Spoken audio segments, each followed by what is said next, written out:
Hey y'all, welcome to my channel. Welcome back if you've been here before. Today I'm going to do the DNF tag. I was tagged by Mel from A Book Fiend Named Mel, and sorry Mel, it took me so long to get to it, but thanks for the tag.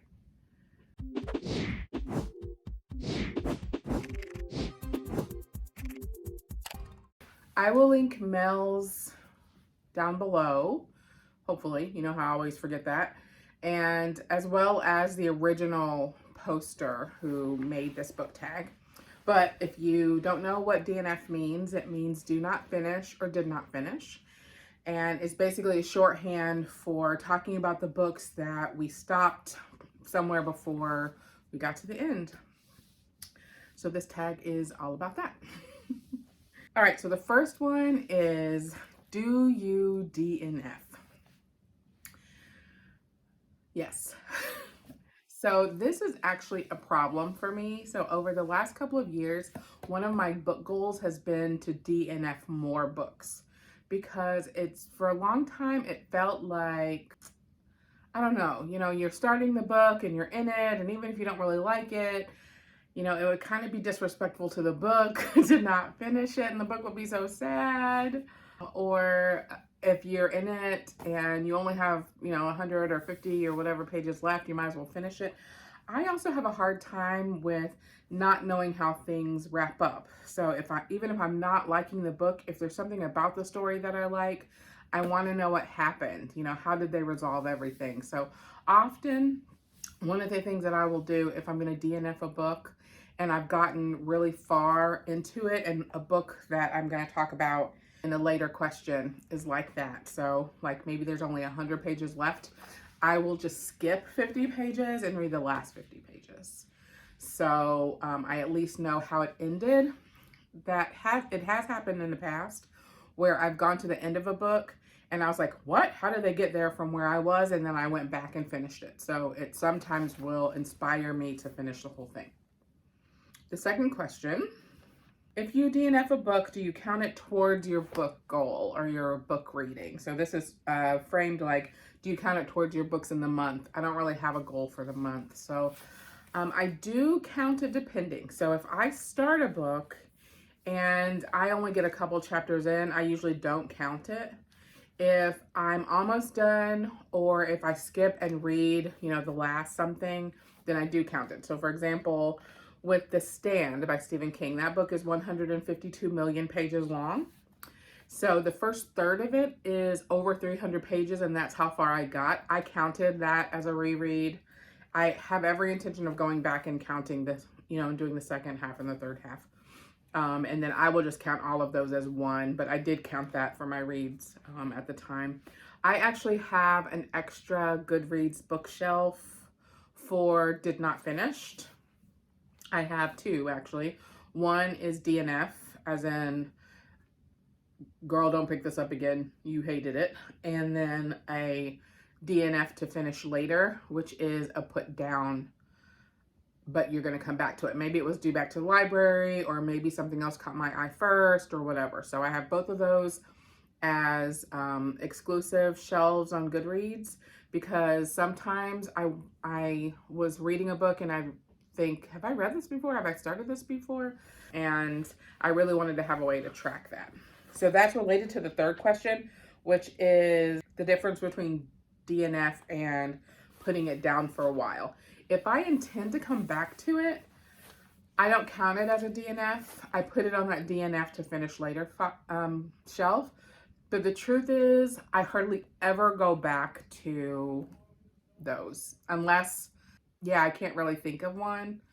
There have been a couple of books, and this is number 6. So I'm all over the place. Have been a couple of books where I started them, didn't like them, and then started them again because there was a lot of buzz around them or people really were recommending it. So one of those that I can remember is Mrs. Peregrine's Home for Peculiar Children. I really didn't like that when I first tried it, and then when I went back to it, loved it. And then the second one I can think of in that category was a recent read, The Bear and the Nightingale.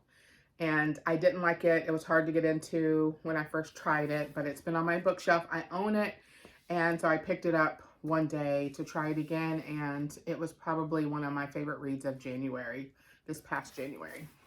So that was number 6. Number 4 is a popular book you DNF'd. So one that comes to mind for that question is Lincoln in the Bardo. So what was happening? Like, that was so not good. And I read maybe a few chapters and I was like, this is too much. I'm out of here. And so I DNF'd it hard. And another one was H is for Hawk. So that was a book about whatever the word that means, hawking, falconry maybe. And it was so boring to me. I think maybe because it was just too rooted in, like, it was almost memoir about learning how to hawk. It wasn't my jam, but it was popular at the time. And I thought, oh, I'll give it a shot. And I DNF'd it. What's a book you wish you had DNF'd? I recently, I believe it was at the beginning of January of this year, read This Time Last Year. It was fine, but it was one of those books where you think you want to know how it ends, like something big or good or revealing or something is going to happen, and it really doesn't. I felt that way in A Holidays, which I read in December, where something about the story kind of makes you feel like you should stick with it. And both of those had to do with looking ahead and looking back. So maybe it's something about this idea of what could happen that makes you feel like, oh, I wonder what's going to happen, or I think something's going to happen. But neither one of them had a big payoff.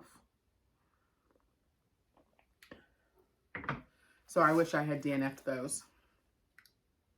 Let's see. Skipping around. Number 7. What do you do with them? So I assume this means, like, if you buy a book and you hate it, what do you do with the book? I don't buy a lot of books that I read. I buy a lot of books I plan to read. Lots of the books that I read are actually library books. So most of the books that I DNF tend to go back to the library. I also could put it, I am a steward for a little free library in my yard, so I could also put it there if I just didn't want it in the house. But there are very few books where I've read it and been like, oh, get it away from me. Like, that's never happened. So it's never that big of a deal to just keep it around. Do you choose more or less risky books based on your stance on DNFs? Ooh, that's an interesting question. I read a lot, and maybe people have heard me say this spiel before, but because I read so much, I don't shoot for only reading good books. I like to have a mix of books that I really love, and I like to have a mix of things that I don't really love. I'm trying to get better about rating things more critically or more honestly from my viewpoint. For a long time, I just gave everything a 4. Yep, it was good enough. Nothing that blew me away. I'm trying to give more things 3s, because 3 in a 5-point scale still means I liked it. It was fine.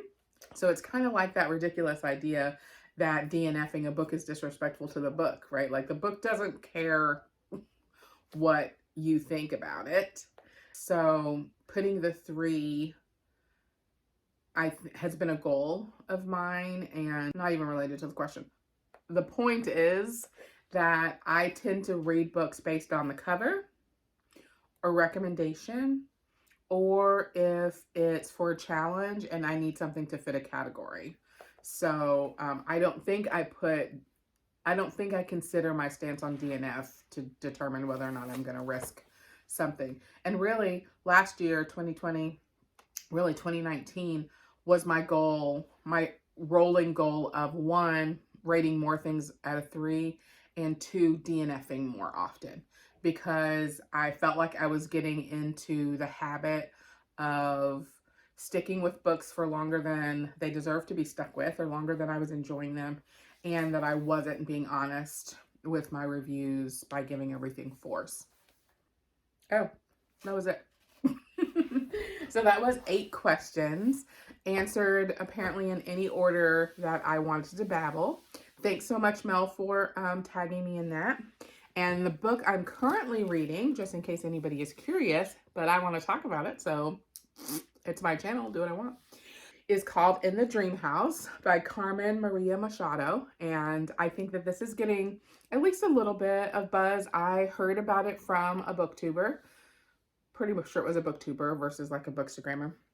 And it is basically the memoir of a woman during a time when she was in an abusive relationship. And it really talks a lot about sort of a wider context. So it talks about the wider context of abuse, particularly in lesbian and same-gendered relationships. It talks a lot about sort of really leading up to that grooming that happens in a lot of abusive relationships, where they start with very small things and then they're kind of yelling, and then, you know, it becomes bigger and bigger and bigger, and then you realize, oh, holy shit, how do I get out of this? So there's also a lot, at least in this version, and I'm not sure why that is, if it's in all the versions or if it's just the version that I have, but these footnotes that are really interesting. So if she mentions a theme in one of her essays that is a reflection of this bigger theme within the literature, she puts the footnote here in a reference to that, to I don't know, original source or something, which I think is pretty cool. And the chapters are mostly this length. So these aren't really chapters, they're, you know, sections, I guess. But it's full of, you know, she's clearly a literature major or something. Ooh, she's a writer in residence at the University of Pennsylvania in Philadelphia. And so everything is super, super metaphor, super sort of literary, which isn't a great way to use that word. And in the dream house is neither a dream nor a house, she says in one of the essays. So it goes really fast. It's not a very long book anyway, about 230 pages. And because each of the sections is so short, it goes fast. And the title of each one, so Dream House as Cautionary Tale, Dream House as Rapture, Dream House as Man versus Nature, Dream House as Apartment Building. So Dream House as Bluebeard. And she talked about some of the themes that Bluebeard may have been representing. So I think I missed the deadline for making a book recommendation for Blackout Magazine this month. If Tamara lets me do one late, then I will probably recommend this one as really an opportunity to reflect on some identities and how they impact other identities, but also, you know, one of the essays that she writes about is how lesbians always have this hope of lesbian paradise. That's probably one of the reasons why one of the stereotypical jokes is about how quickly they enter into relationships very seriously, and how hard it is if you have this view of a paradise that quickly turns into a nightmare. So those themes are certainly not lesbian specific or lesbian exclusive, but talking about that in the context of her abusive relationship, which isn't the relationship she's in now. She lives with her wife. So this was a past situation for her. But so it's really good. I really liked it. It's not fluffy, as you might imagine. It's fast because the sections are short, but it's thoughtful and thought provoking. So in that way, it still feels long enough. All right, so that was the DNF tag and a currently reading. So I will catch you on the next one.